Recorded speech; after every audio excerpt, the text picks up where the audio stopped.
Warm welcome on my official YouTube channel. Welcome back to all and very good evening. आज हम पढ़ने वाले हैं अकाउंटेंसी की क्लास है आप लोगों की आज। और अकाउंटेंसी के इस क्लास में हम आज शुरू करेंगे एक नया चैप्टर, रेक्टिफिकेशन ऑफ एरर्स।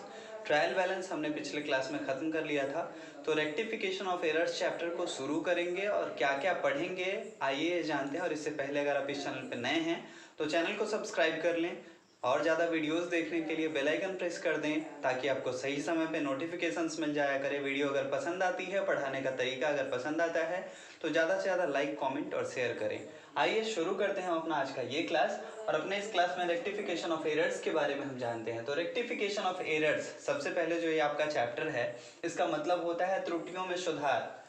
मतलब कि टू एरर इज ह्यूमन, ये एक कहावत है, प्रोवर्ब है, जिसका मतलब होता है कि मनुष्य से गलतियां होती हैं। मनुष्य दोषशील है, दोष हो ही जाती है उससे गलतियां। तो कोई अकाउंटेंट है या चार्टर्ड अकाउंटेंट है तो उससे भी संभव है कि गलतियां हों। तो जब हम अकाउंटिंग वर्क कर रहे होते हैं, जब हम अकाउंटिंग कर रहे होते हैं उस समय जो गलतियां होती हैं उसी को यहाँ पे रेक्टिफिकेशन कहा गया। और उस गलतियों को सुधारने के लिए जो कुछ ट्रीटमेंट है उसी को हम कहते हैं रेक्टिफिकेशन ऑफ एरर्स। ठीक है, उस एरर्स को जो सुधारा जाता है वो होता है रेक्टिफाई करना, सुधारना। तो रेक्टिफिकेशन ऑफ एरर्स में आपको यही सीखना है कि किसी भी अकाउंटिंग ट्रीटमेंट को करते समय आपने जो प्रीवियस वर्क में जो गलतियां करी हैं उनको फिर किस तरह से आप सुधारेंगे। ठीक, from the point of view of rectification the errors may be classified into the following two categories. अब इस रेक्टिफिकेशन ऑफ एरर्स में दो पॉइंट ऑफ व्यू से हम इसे देख सकते हैं, मतलब दो कैटेगरीज हैं जिसके बेसिस पे हम इसको पढ़ेंगे। पहला है वैसे एरर्स जो ट्रायल बैलेंस को अफेक्ट नहीं करते हैं, errors which do not affect the trial balance. And the second one is errors which affect the trial balance, वैसे एरर्स जो ट्रायल बैलेंस को अफेक्ट करते हैं। तो ये दो चीजें हैं। आइए पहले के बारे में और ज्यादा जानते हैं कि rectification of errors which do not affect the trial balance, कौन कौन से वो एरर्स हैं जो ट्रायल बैलेंस को अफेक्ट नहीं करते हैं। आज हम यही पढ़ने वाले हैं। लिखा है this errors are committed into two or more accounts, such errors are also known as two sided errors. मतलब कि इन्हें दो साइड वाला एरर कहा जाता है, टू साइडेड एरर कहा जाता है। ठीक, क्योंकि इसमें क्या होता है कि एक साथ एक से ज्यादा, दो या दो से ज्यादा, एक से ज्यादा नहीं, दो या दो से ज्यादा अकाउंट्स में गलतियां हो जाती हैं तो इसका प्रभाव जो है वो जीरो हो जाता है। That is called to sided errors. और जब टू साइडेड एरर्स होगा तो उसका ट्रायल बैलेंस पे कोई असर नहीं होगा। ठीक है, जैसे मान लीजिए कि आपने कैश सेल किया 5,000 का, तो जनरली एंट्री आप क्या पास आउट करते, cash account debit to sales account, यही होगा ना entry, cash account debit to sales account. Cash आपके पास आ रहा है, कैश में इंक्रीमेंट हो रही है, कैश हमारा एसेट्स है तो हमने क्या किया, उसको डेबिट कर लिया। सेल्स क्या है आपके लिए, तो सेल्स को क्रेडिट करना है आपको, तो कैश टू सेल्स आपकी एंट्री होती। लेकिन मान लीजिए कि किसी कारण से या गलती हो जाने के कारण से आपने उस एंट्री को पास आउट कर दिया है sales account debit to cash account, entry क्या हो गया आपका, उल्टा हो गया। तो क्या ट्रायल बैलेंस का इससे कोई असर पड़ेगा? बिल्कुल नहीं, क्योंकि यहाँ भी अमाउंट 5,000 डेबिट 5,000 क्रेडिट है और अगर हम कैश टू सेल्स करते फिर भी 5,000 डेबिट 5,000 क्रेडिट ही होता। एंट्री में बदलाव आ रहा है लेकिन अमाउंट हमारा वैसा ही है, डेबिट और क्रेडिट, तो इसीलिए ट्रायल बैलेंस पे कोई असर नहीं पड़ेगा। ठीक, वही यहाँ पे बताया गया।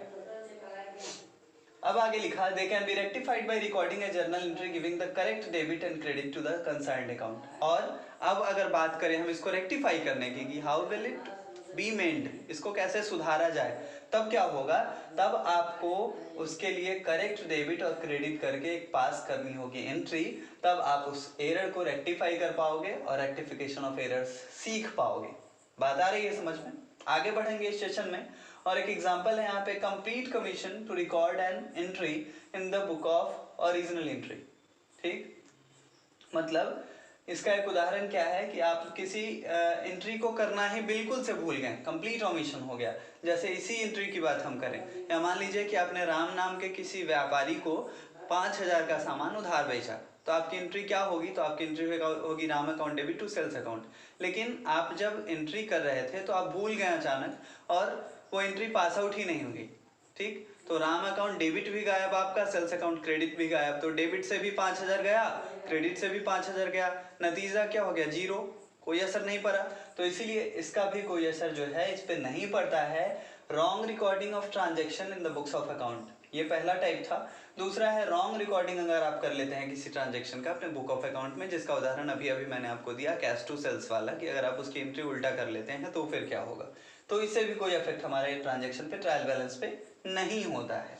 ठीक है, आगे बढ़ेंगे। और तीसरा जो है complete omission of the wrong account on the correct side and the errors of principle. ठीक, मतलब कि कभी कभी क्या होता है कि पूरी तरह से हम कंप्लीटली जो है किसी और नाम का किसी और नाम के साथ, जैसे मान लीजिए अभी अभी मैंने कहा कि आपने राम नाम के किसी व्यापारी को 5,000 का सामान उधार बेचा है, you have sold Rs 5,000 of stock to Ram traders. और आप क्या करेंगे, अब आप उसके बदले जैसे कैश टू वहाँ पे होना चाहिए, सॉरी सेल्स टू राम होना चाहिए, राम टू सेल्स, लेकिन आप क्या करेंगे श्याम टू सेल्स लिख देंगे। तो ये क्या हुआ कि अकाउंट ही आपने बदल दिया, राम की जगह पे वो हो गया श्याम। तो इस तरह से क्या होगा, आपका ट्रायल बैलेंस परफेक्ट तो नहीं होगा क्योंकि वहाँ तो हम अमाउंट दिखाते हैं, लेकिन आपका ये एरर जो है ये एरर के श्रेणी में मतलब ये आ जाएगा। तो ये होता है हमारा। उसके बाद है एरर्स ऑफ प्रिंसिपल। जैसे आपको बताया गया शुरू में, आपने जब अकाउंटेंसी की क्लास शुरू की थी तो आपको बताया गया कि जनरली 3 रूल्स होते हैं भाई साहब। पहला होता है पर्सनल अकाउंट का debit the receiver and credit the giver. Second होता है रियल अकाउंट का debit what comes in and credit what goes out. And third rule of the nominal account is debit all expenses and losses and credit all income and gains. तो these are the 3 golden rules if you learn. तो ये 3 golden rule जो है, अगर इससे related कोई error हो जाए आपसे, ठीक, इससे रिलेटेड कोई एरर आपने कर दी तो उसे हम कहते हैं एरर ऑफ प्रिंसिपल, कि आपने सैद्धांतिक गलतियां की हैं, इसी को हम कहेंगे एरर ऑफ प्रिंसिपल। बात आ रही है समझ में। एरर ऑफ प्रिंसिपल का एक उदाहरण देख लीजिए। मान लीजिए कि आपने सैलरी पेड किया राम को, ठीक, तो सैलरी क्या है आपके लिए, एक्सपेंसेस। तो salary account debit to Ram account, ये होगी एंट्री आपकी। लेकिन आपने एंट्री करते समय क्या कर दिया, उल्टा पुल्टा कर दिया, Ram account debit to salary account आपने लिख दिया। तो फिर क्या होगा, तो इस कंडीशन में आपके ट्रायल बैलेंस परफेक्ट नहीं पड़ेगा, ठीक, लेकिन ये भी आपके लिए एक एरर है। तो इस तरह की गलतियां जो होती हैं वो ट्रायल बैलेंस को प्रभावित नहीं करती हैं। आगे लिखा है the rectification process essentially involves. अब रेक्टिफिकेशन की बात आ रही है कि रेक्टिफिकेशन करते समय आवश्यक रूप से, जरूरी रूप से आपको इन चीजों को इसमें इन्वॉल्व करना होगा। क्या है भाई, तो पहला है cancelling the effect of wrong debit और क्रेडिट बाय रिवर्सिंग इट। कि मान लीजिए कि आपकी कोई एंट्री गलत हो गई है तो आप उसे अगर रिवर्स कर लेते हैं तो आपका वो रेक्टिफिकेशन हो जाएगा। जैसे मान लीजिए कि हम क्या कर रहे थे, कैश टू सेल्स की जगह लिख दिया था हमने सेल्स टू कैश, ठीक, सेल्स टू कैश लिख दिया, तो अब उसे हम क्या करेंगे, रिवर्स कर लेंगे, तो हमारा जो है ये सही हो जाएगा। ठीक, अब आगे लिखा है सेकेंड पॉइंट जो है इसका, शॉर्ट डेबिट और क्रेडिट इन एन अकाउंट और एक्सेस डेबिट और क्रेडिट इन एन अकाउंट। कभी कभी क्या होता है कि मान लीजिए कि आपने डेबिट करना था 10,000 से, आपने उसे कर दिया 8,000 से। कभी एक्सेस भी हो सकता है, 10,000 से डेबिट करना था आपने 11,000 से कर दिया। तो उसके लिए क्या प्रावधान है, तो उसके लिए आपने जितने ज़्यादा से या जितने कम से, अगर ज़्यादा से डेबिट किया है तो कम करके क्रेडिट कर देंगे, ठीक है, और अगर कम से डेबिट किया है तो ज़्यादा करके डेबिट कर देंगे। बात आ रही है समझ में। तो ये एक्सेस की एंट्री यहाँ पे पास आउट करी जाती है। ठीक, तीसरा जो पॉइंट है हमारा वही लिखा गया है यहाँ पे, शॉर्ट डेबिट और क्रेडिट इन एन अकाउंट और एक्सेस डेबिट और credit in account, rectification entry can be done by debiting the account with short debit और क्रेडिट एक्सेस क्रेडिट। ठीक है, तो वही इसके लिए प्रोविजन है। दूसरा है कि अगर क्रेडिट आपने कर लिया है ज़्यादा या क्रेडिट आपने कम कर लिया है तो उसके लिए आपको क्या करना है, डेबिट उतने ज़्यादा से एक्सेस से कर देना है या डेबिट उतने कम से कर देना, आपका रेक्टिफिकेशन हो जाएगा। तो ये जनरल रूल्स थे जिन्हें आपको कंसल्ट करना है रेक्टिफिकेशन करते समय। अब एक क्वेश्चन हम समझेंगे, उदाहरण है ये, एग्जाम्पल 1 है आपके सामने, credit sale to Mohan 10,000 we are not recorded in sales book. ठीक, मोहन नाम के किसी आदमी को हमने 10,000 का सामान बेचा लेकिन अपने सेल्स बुक में रिकॉर्ड करना हम उसे भूल गए। तो ये क्या हुआ, कंप्लीट ओमिशन ऑफ रिकॉर्डिंग।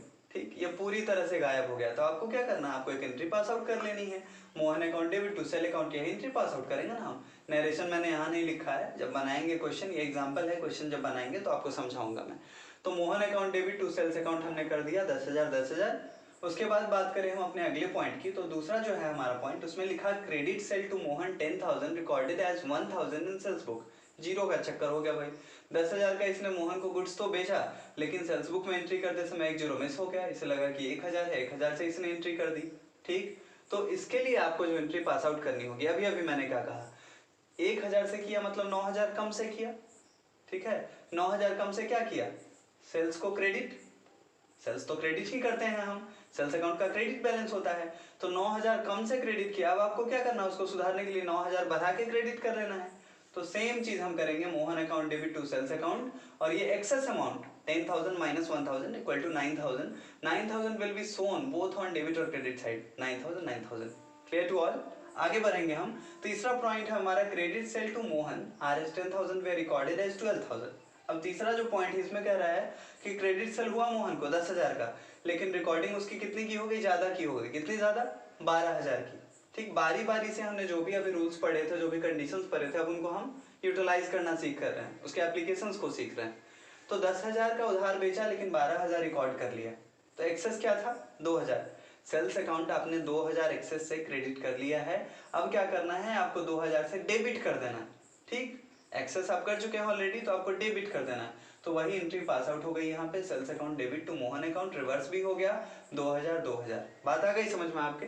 चलिए, चौथा जो आपका पॉइंट है वो है credit sale to Mohan 10,000 was correctly recorded in the sales book but was posted to Ram's account. यहाँ मैंने क्या कहा था कि पोस्टिंग करते समय आप जो है बिल्कुल गलत कर देते हैं, किसी और के अकाउंट के साथ, किसी और के नाम के साथ आप उसे लिंक कर देते हैं, जो गलती होती है। यहाँ भी वही है, 10,000 का सामान मोहन को बेचा, तो सेल्स बुक में एंट्री तो ठीक की इसने, लेकिन पोस्टिंग करते समय इसने राम के अकाउंट में वो 10,000 लेके चला गया। तो रॉन्ग एंट्री यहाँ पे क्या पास आउट की होगी इसने, Ram account debit to sales account 10,000 10,000, क्या है ना, मोहन की जगह पे राम आ गया। करेक्ट एंट्री होना क्या चाहिए था, तो करेक्ट एंट्री आपका होना चाहिए था Mohan account debit to sales account 10,000 10,000। ठीक है, अब हम क्या करेंगे, तो अब हम करेंगे क्या, रेक्टिफिकेशन एंट्री जो इसकी बनेगी वो बनेगी Mohan account debit to Ram account 10,000 10,000। बात आ रही समझ में। रेक्टिफिकेशन इसकी एंट्री जो बनेगी, I repeat it, Mohan account debit to sales, sorry, Mohan account debit to Ram account. ठीक, राम यहाँ गलती से डेबिट हो गया है 10,000 से, उसको क्रेडिट करना होगा तब जाके ये ठीक होगा। तो Mohan account debit to Ram account 10,000 10,000 हमने कर लिया, और ये एंट्री हमारी पास आउट हो गई, रेक्टिफिकेशन हमारा हो गया। लास्ट पॉइंट इस सेशन का, rent paid 2,000 was wrongly shown as payment to landlord in the cash book. Rent paid किया है और गलती से ये चला गया लैंडलॉर्ड के अकाउंट में और वहाँ कैश बुक में उसको दिखा दिया गया, तो इसके लिए रॉन्ग एंट्री क्या पास आउट की गई होगी, तो रॉन्ग एंट्री इसके लिए आया होगा landlord account debit to cash account. ठीक, 2,000 2,000। एंट्री होना क्या चाहिए था, entry should be rent account debit to cash account. Entry pass out इसे करना चाहिए था rent account debit to cash account. अब फिर से वही बात, लैंडलॉर्ड को जबरदस्ती यहाँ पे डेबिट कर दिया गया गलती से, तो हम क्या करेंगे, इसे क्रेडिट कर लेंगे, और रेंट दोनों में कॉमन है, तो रेंट को आपको डेबिट कर देना है। तो rent account debit to landlord account 2,000 2,000 की इसके रेक्टिफिकेशन की एंट्री बन जाएगी। तो ये था हमारा आज का सेशन, जिसमें हमने रेक्टिफिकेशन ऑफ एरर्स के बारे में विस्तार से चर्चा की। फिर हमने इसके बारे में जाना कि किस तरह से रेक्टिफिकेशन ऑफ एरर्स करते हैं, किस किस तरह की गलतियां होती हैं, और फिर एक एग्जांपल देके मैंने आपको बताया है कि कौन कौन से केसेस आते हैं और किस तरह से उसकी एंट्री पास आउट की जाती है। होप कि आपको ये सारी चीज़ें क्रिस्टल क्लियर हो गई हों, किसी तरह की कोई परेशानी नहीं हो। अगले वीडियो में हम आपसे और ज़्यादा टॉपिक्स के साथ जल्दी ही आपके सामने आएंगे। तब तक के लिए इस वीडियो को पूरे लास्ट तक जरूर देखें, एक बार में समझ में नहीं आता दोबारा देखें, और फिर जो प्रॉब्लम अराइज होती हैं आप उसे क्वेश्चन कर सकते हैं हमारे कमेंट बॉक्स में जाके। और ज़्यादा नोट्स के लिए और ज़्यादा कंटेंट के लिए आपको जुड़ना है हमारे लेट्स लर्न कॉमर्स ग्रुप से। जी हाँ, आपको टेलीग्राम चैनल पे टाइप करना है लेट्स लर्न कॉमर्स, और फिर आपको क्या करना है, लेट्स लर्न कॉमर्स का जो ग्रुप होगा उसको ज्वाइन कर लेना है। आपको एक रिक्वेस्ट करनी है वहाँ पे, मैं आपको free of cost PDF provide करवा दूंगा, जिससे आप अपनी पढ़ाई आसानी से कर सकते हैं। Thank you very much for watching this video. Good night to all. Jai Hind, जय भारत।